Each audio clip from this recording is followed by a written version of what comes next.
Hello, friends. It's me, Bunny, and I know it's been a while. I don't know what happened that caused me to stop making my vlogs, but something happened, and I quit. And so today, somebody, I don't even remember what they said, but I was like, I used to make vlogs, and so I started watching some of my vlogs, and I've decided I'm going to start doing it again. So I'll tell you where I am now. Um, a long time ago in 1996, I had a nervous breakdown, and I didn't think that would ever happen again. But recently, in February, I put my mom in assisted living. Both of my mom's parents died with complications of Alzheimer's, and so she and I both knew that it was probably an eventuality that one day she would start having problems, and so she did, and it started fairly gradually. She just wasn't remembering things the way that she did before. Then she had a car accident, and it wasn't the car accident, but it seemed like the stress of her not having her car. Her car was in the shop for a while, and she just went downhill rapidly. And by the time she got the car back, she wasn't quite herself. Well, then I took her to the doctor, and her heart rate was very low, in the 30s. And she passed out. I was taking her to the cardiologist. They sent me immediately to take her to the cardiologist. And in the parking lot of the cardiologist office, she passed out. She passed out and knocked her noggin, and it was horrible. I've passed out a lot, but seeing her passed out there, I actually thought she was dead. It scared me to death. I didn't think I was going to get her to wake up, and she finally did wake up. But it was a horrible experience for me. And I took her into the cardiologist, and they scheduled her for a pacemaker for the very next day. It was like an emergency surgery to put in this pacemaker.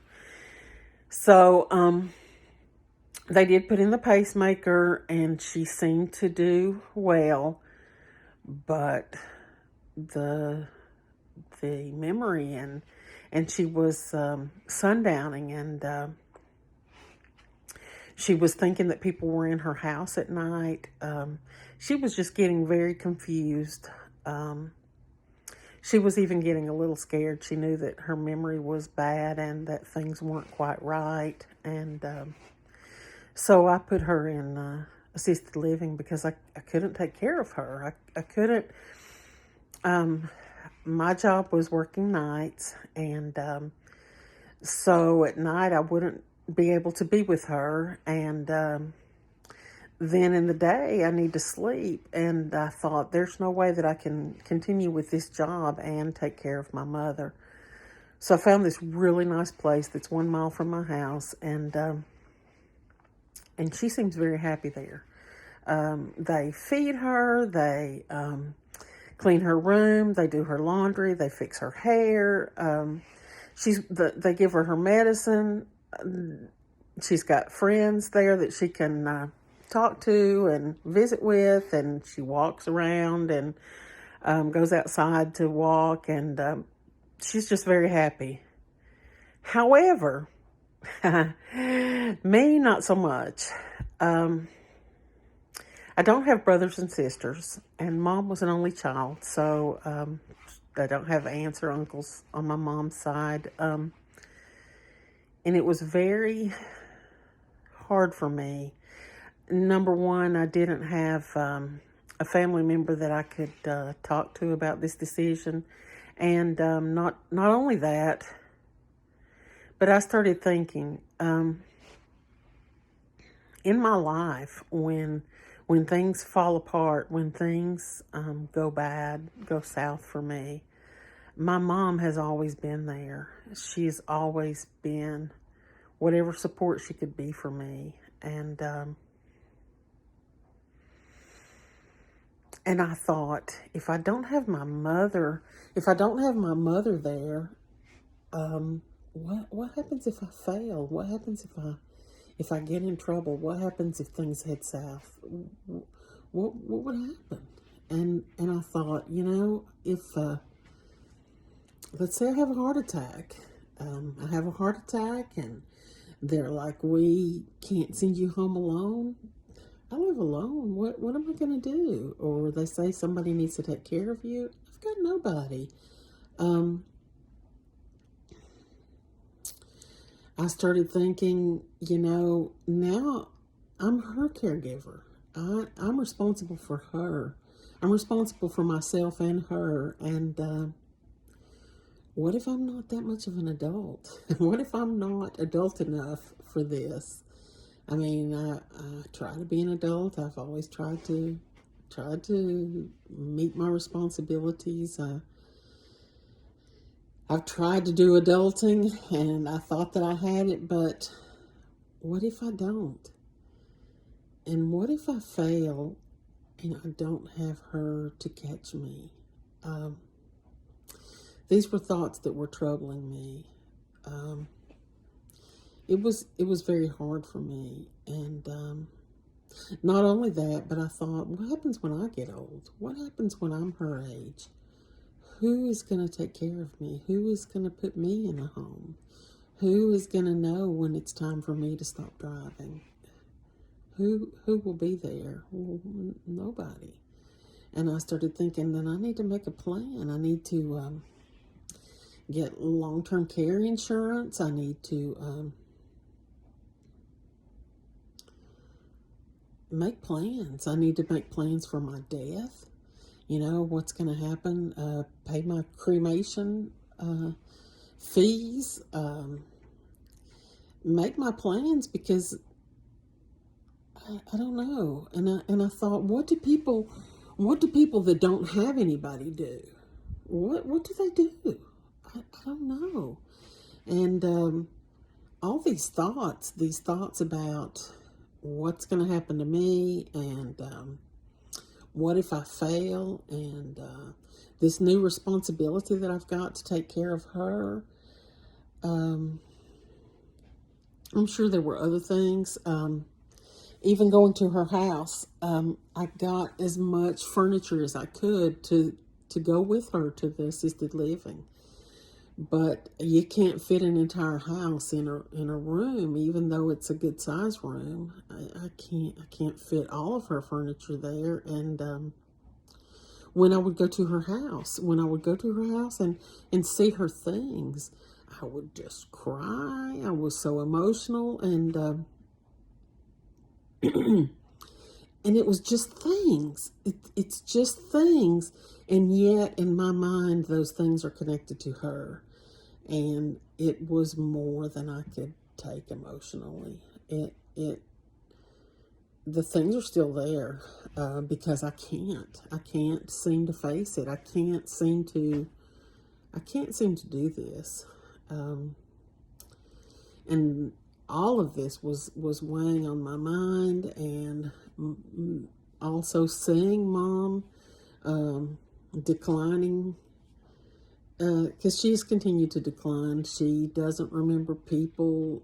Some of her friends she can't remember now, and she will get mail, and she will ask me, who is this? And the truth is, I didn't know all of her friends, so some of the people I don't know, and I can't tell her who they are. And she doesn't remember where she is, and I tell her, it's okay. I know where you are, and you're safe. And